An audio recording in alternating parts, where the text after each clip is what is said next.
Bonjour et bienvenue dans Géopolitis, consacré aux peuples autochtones. Ils sont les gardiens de la biodiversité mondiale, mais les menaces qui pèsent sur les peuples autochtones n'ont jamais été aussi élevées.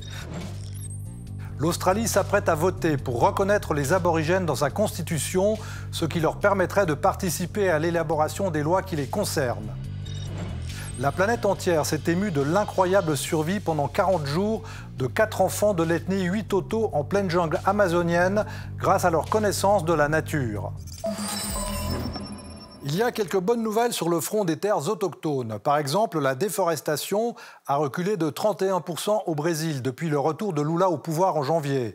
Ce qui laisse entrevoir un espoir dans la lutte contre le réchauffement pour laquelle la préservation de la forêt amazonienne est essentielle. Mais tout cela reste très fragile dans un pays dominé par le lobby agro-industriel. Les députés, en majorité bolsonaristes, ont voté un texte établissant le droit des autochtones uniquement sur les terres qu'ils occupaient au moment de la promulgation de la Constitution en 1988. La dictature militaire les avait chassés auparavant de certaines de leurs terres ancestrales. Pour les peuples premiers répartis sur tous les continents, les menaces sont multiples sur leurs terres, sur leur système politique et culturel, sur leur santé, mais aussi sur les langues qu'ils parlent. Selon l'UNESCO, la moitié des 7000 langues utilisées dans le monde pourraient disparaître, dont une grande partie des 6000 langues indigènes. La plupart sont des peuples non dominants et ils sont ceux qui ont le plus subi la colonisation, comme nous le verrons avec notre invité Paulo David, ancien chef de la section des peuples autochtones et des minorités du Haut-Commissariat des Nations Unies aux droits de l'homme. On fait le point sur les principales menaces qui continuent à peser sur eux avec Elsa Anguinolfi.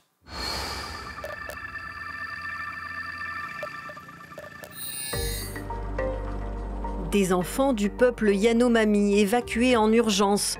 Ils souffrent de malnutrition, de maladies, de manque de soins. Début 2023, les autorités brésiliennes révèlent qu'une centaine d'enfants de moins de 5 ans sont morts en 1 an sur les terres des Yanomami.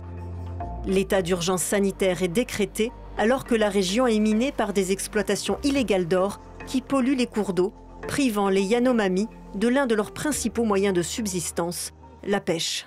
Nous avons beaucoup de diarrhée et de vomissements. Nous n'avons pas une bonne santé ici, et aucune aide, rien.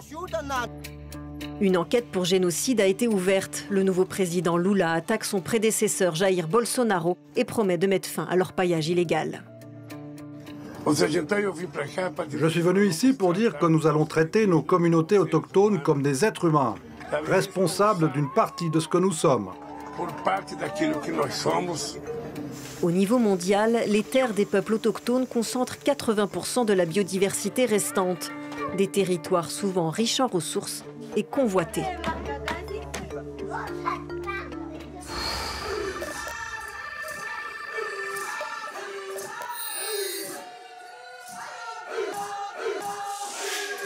Les peuples autochtones représentent au minimum 476 millions de personnes dans le monde, selon les estimations de l'ONU. C'est 6% de la population mondiale.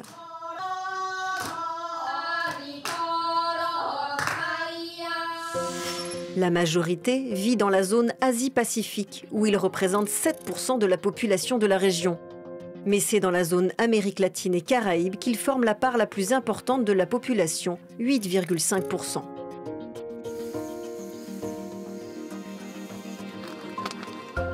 Il existerait plus de 5000 groupes autochtones distincts qui parlent quelques 4000 langues différentes sur les près de 7000 qui existent dans le monde.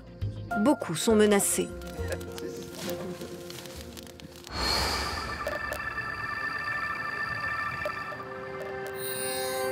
Des dizaines de chaussures d'enfants, de peluches, qui symbolisent tout autant de victimes.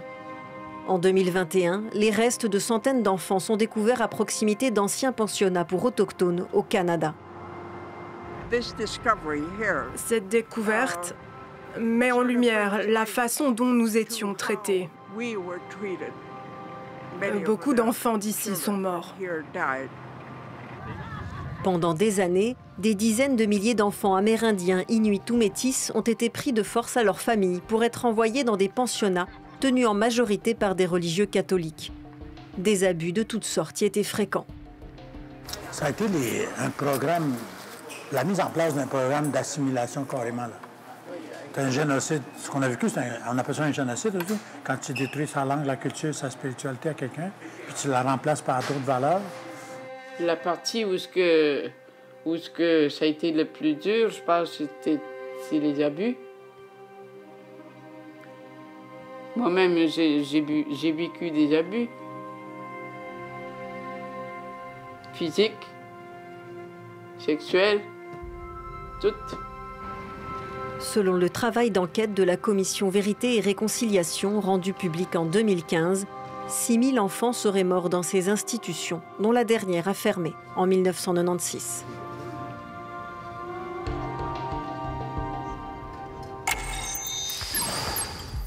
Bonjour Paulo David.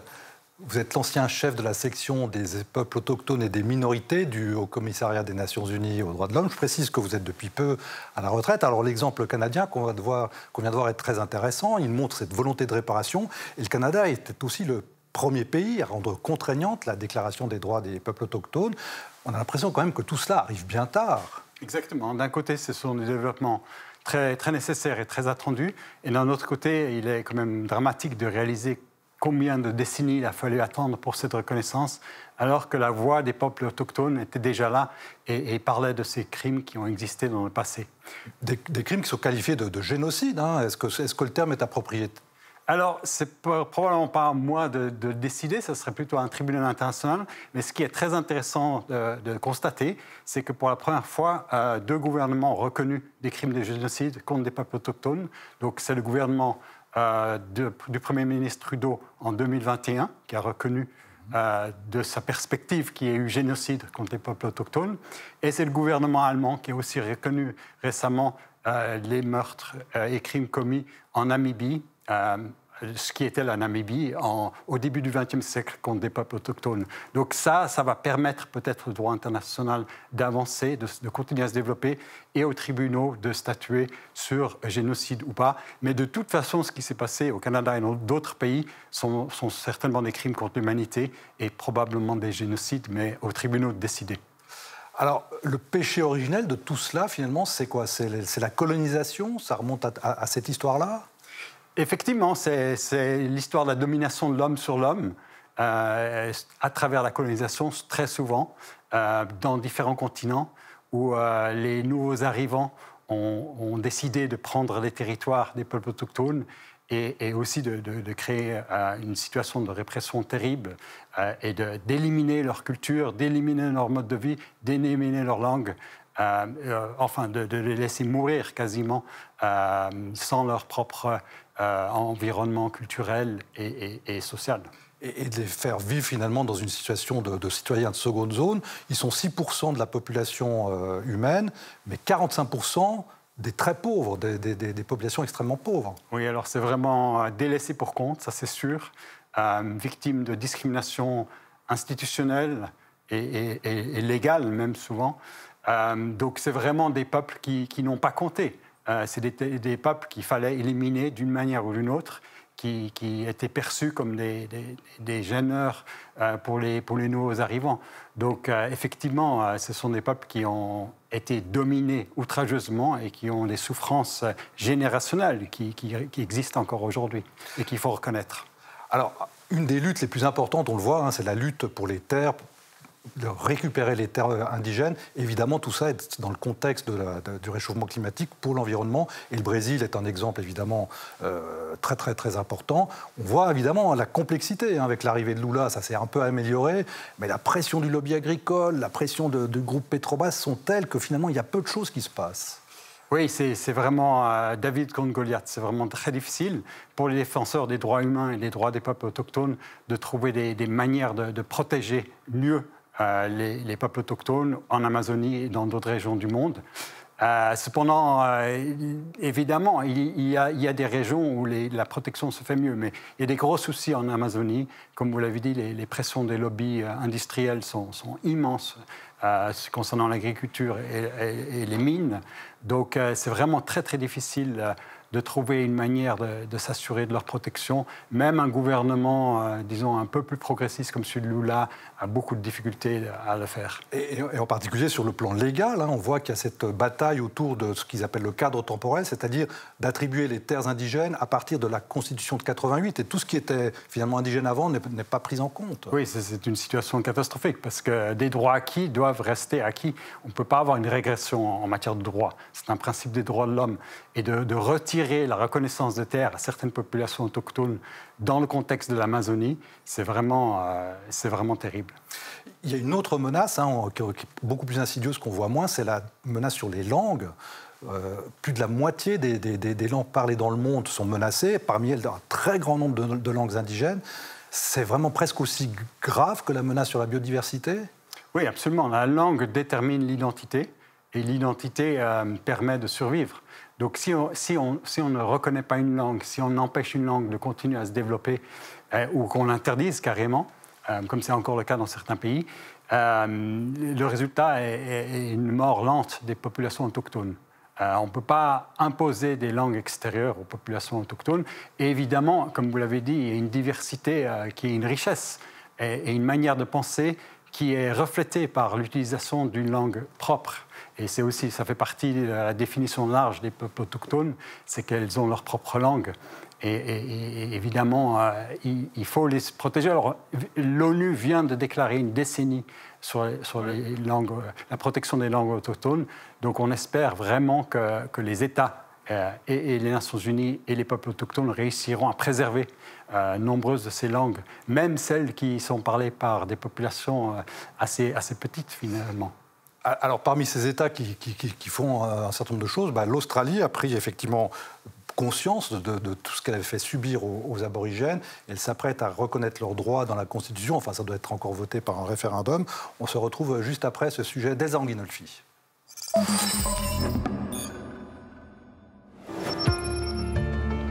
Le jour de la fête nationale australienne est un jour de mobilisation pour les communautés autochtones. Aujourd'hui, c'est la fête nationale. On vous dit d'aller boire une bière, de faire un barbecue et de célébrer le génocide de notre peuple. C'était le jour de l'invasion pour nous. Beaucoup de mes ancêtres ont été assassinés ce jour-là.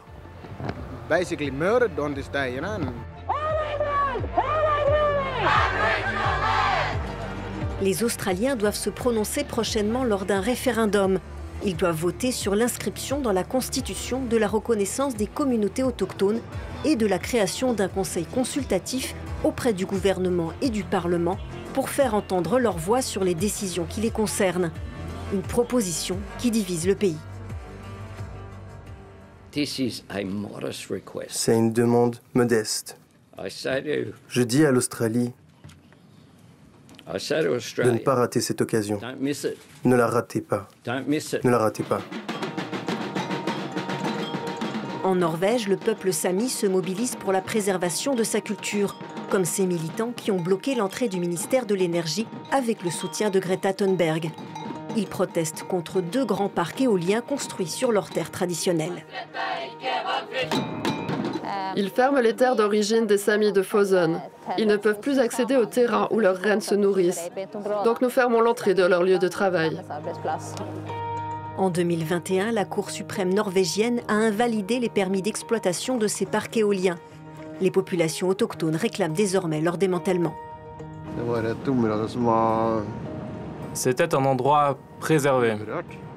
Il n'y avait aucune activité humaine. Nos reines pouvaient paître ici et s'épanouissaient parfaitement dans cet environnement.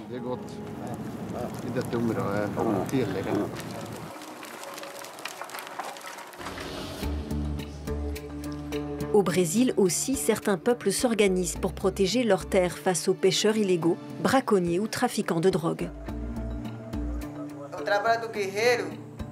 Le travail des guerriers de la forêt est très important pour que nous ayons du poisson, du gibier et du bois en abondance pour notre village. C'est l'avenir de nos enfants. Une mission dangereuse. En 2022, l'anthropologue Bruno Pereira et le journaliste britannique Dom Phillips ont été assassinés par des trafiquants alors qu'ils enquêtaient dans la région. Alors, est-ce que vous direz que les choses évoluent dans le bon sens ou ce qu'on vient de voir, ce ne sont que des exceptions? Oui, c'est toujours un peu la même chose en matière des droits de l'homme. Certaines situations progressent et d'autres régressent. Ouais. Donc, c'est un travail permanent. Il faut rester attentif à toutes les situations. Mais je pense qu'il y a une meilleure reconnaissance des droits des peuples autochtones. Mais maintenant, évidemment, la mise en œuvre reste à faire. Et je pense que la situation du changement climatique met en valeur les forces et les connaissances des peuples autochtones. Et j'espère, et je pense que ça commence, mais j'espère que dans les années qui viennent, et je parle du court terme, tous les intervenants du changement climatique soient plus à l'écoute des peuples autochtones, parce que c'est eux finalement les gardiens de la forêt, c'est eux les gardiens de la terre, et ils savent mieux la gérer que nous savons la gérer, et ont beaucoup de conseils à nous donner. À ce titre, je dois noter que les autorités genevoises ont cette année commandé une analyse de la situation de l'environnement et de la biodiversité dans le canton.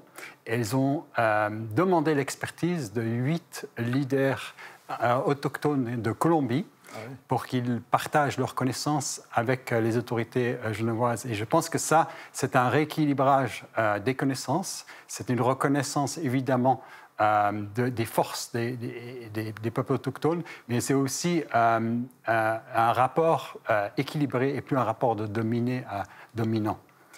C'est intéressant que vous étiez Genève. Genève qui est quand même le centre névralgique des droits des peuples autochtones. Alors on se rappelle que ça avait mal commencé. Il y a cet Iroquois qui était venu dans les années 20, plaider la cause des peuples autochtones à la SDN, ça n'avait pas marché, et ça aboutit en 2007 seulement. Oui, exactement. En fait, la SDN n'avait même pas ouvert sa porte au chef Iroquois. Et malgré tout, et la persistance des peuples autochtones eux-mêmes à faire reconnaître leurs droits aux Nations Unies, heureusement, l'histoire c'est mieux fini. La reconnaissance internationale des droits des peuples autochtones est là maintenant dans une déclaration très importante. Il y a différents mécanismes d'experts qui existent et qui suivent la question et qui donnent des recommandations au gouvernement pour qu'ils améliorent les conditions de vie des peuples autochtones et qui reconnaissent leurs droits. Donc, par exemple, l'ONU donne de l'assistance technique à des pays soi-disant riches comme le Canada ou l'Australie. On est exactement dans ces processus en ce moment. Donc ça, c'est très intéressant. Et ce qui manquerait encore peut-être à tout cet arsenal de mécanismes et de déclarations qui existent aux Nations Unies, c'est peut-être une convention contraignante sur les droits des peuples autochtones. Cette déclaration n'est pas contraignante. Elle n'est pas contraignante, mais elle est souvent vue comme étant contraignante par les partenaires et elle définit très bien les droits. Mais elle n'est pas contraignante, mais certains pays, comme le Canada, l'ont reconnue comme contraignante et c'est l'idée de cette déclaration. Mais il faudrait vraiment passer à l'étape suprême qui est un traité international. Alors, il y a évidemment aussi cette question de l'assimilation qui a longtemps été défendue au nom du progrès. Est-ce que cette mentalité-là subsiste? Est-ce qu'on est toujours à se dire, finalement, ces gens-là seraient mieux à vivre dans une société moderne que dans leur réserve? Je pense qu'il y a un peu des deux. Si on reprend l'exemple du Canada et de l'Australie, on voit que, comme d'autres pays, comme je dirais presque tous les pays, il reste un niveau de racisme quand même élevé. Ouais. Donc tous les Canadiens ou tous les Australiens ne sont pas derrière les droits des peuples autochtones. Il faut quand même le reconnaître. Cependant, oui, je pense que on va vers une meilleure reconnaissance, une meilleure éducation sur ce que sont les droits des peuples autochtones. Et comme je l'ai dit, la crise environnementale met beaucoup en lumière ce que ces peuples ont comme valeur. Ce sont souvent appelés des peuples primitifs. Mais alors, ils sont primitifs, mais dans le beau sens du terme, pas dans le sens négatif du terme. Leurs connaissances ne s'apprennent pas à l'université ou à l'école. Leurs connaissances s'apprennent dans les forêts, dans les plaines, en travaillant avec les rivières, dans la nature. Et donc, ils ont vraiment des connaissances fantastiques de vie et de survie dans des environnements dans lesquels nous, occidentaux, on ne survivrait pas 2 jours. Il y a une chose intéressante, c'est qu'il n'y a pas de définition de peuple autochtone. C'est ce qu'on appelle l'auto-identification. Exactement. Un de leurs droits principaux, c'est de s'auto-identifier comme autochtone. Cependant, il y a un certain nombre de critères qui existent, comme le lien à la terre, le fait d'avoir un système économique et politique distinct des autres populations dans le pays. Les peuples autochtones ont également, comme on en a parlé, leur propre langue. Donc, tout le monde ne peut pas, évidemment, s'identifier comme autochtone. Il faut un lien historique avec la terre et une continuité. Oui. Mais c'est vrai que les peuples autochtones s'identifient eux-mêmes. Et la raison pour laquelle la déclaration de l'ONU a reconnu ce droit, aussi, c'est que les gouvernements, surtout dans certaines régions, ne reconnaissent pas, eux, les peuples autochtones. Mais ce n'est pas pour ça qu'ils ne sont pas autochtones. Donc c'est une distinction importante, parce que ça montre encore le travail qui reste à faire dans certaines régions, dans certains pays, lorsqu'on n'est même pas reconnu comme étant autochtone. Donc c'est important qu'ils puissent exprimer leurs droits. Porter ses droits. Ouais. Eh bien, merci, Paulo David. C'était un plaisir de vous recevoir sur le plateau de Géopolitis. Je précise qu'on peut réécouter l'entretien que vous aviez donné à nos collègues d'Histoire Vivante le 4 avril 2022. Merci beaucoup. Merci à vous. Leur histoire a fait le tour du monde. C'est grâce à leur connaissance des fruits et des plantes comestibles que 4 enfants de l'ethnie Huitoto ont pu survivre pendant 40 jours dans la jungle hostile de l'Amazonie colombienne. Anne Delette revient sur cette aventure incroyable.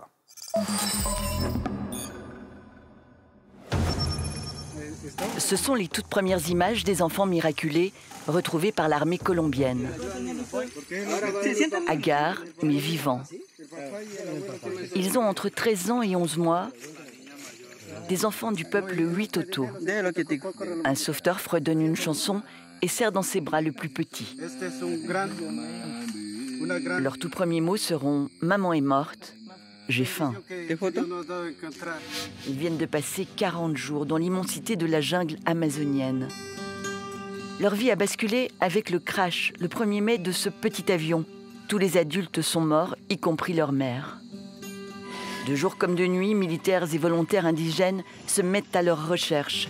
Des indices retrouvés, comme des fruits mâchés ou des petites empreintes de pieds, redonnent l'espoir à toute une nation. Nous espérons à 100% pouvoir retrouver les enfants. Grâce aux traces découvertes, nous savons que les enfants ont quitté le lieu de l'accident. Et la jungle, même si elle est inhospitalière, leur offre de la nourriture et à boire. Mais comment ont-ils survécu avec des animaux aussi dangereux que le serpent anaconda, la veuve noire et les scorpions, le crocodile de l'Orénoque ou des félins comme le jaguar et le puma? Sur terre comme dans l'air, les soldats diffusent un message enregistré par leur grand-mère en langue Huitoto. Si tu écoutes ce message, ma fille, reste là où tu es pour qu'on te ramène. La fille aînée est très intelligente, elle est très active, elle est forte. Dans la jungle, ils connaissaient l'existence de fruits, de plantes, de feuilles, des choses qui peuvent être utiles. L'armée de l'air largue des vivres sur la zone de recherche. On apprendra ensuite que les enfants ont récupéré sur le site du crash une bâche, des bouteilles de soda utiles pour puiser de l'eau. Mais ce que tous soulignent, c'est la force de la spiritualité des Indiens. Les Indiens d'Amazonie mentionnent que les esprits de la jungle ont aidé, ou plutôt qu'ils ont été bienveillants, et qu'à la fin, Mère Nature a rendu les enfants. Héliportés dans la nuit par les forces armées colombiennes, les 4 enfants ont été rapatriés dans la capitale, Bogota. Une saga qui a tenu en haleine la Colombie pendant 5 longues semaines.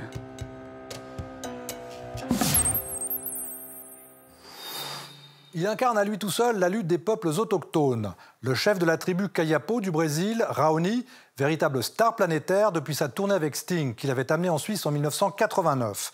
Raoni découvrait la neige pour la première fois. C'est notre rubrique ce jour-là. Le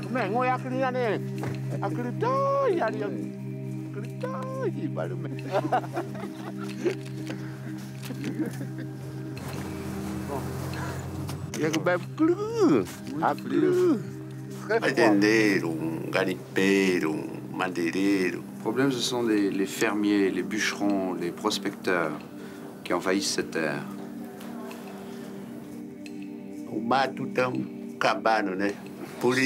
Ils sont en train de détruire la forêt. C'est pour ça que je suis préoccupé.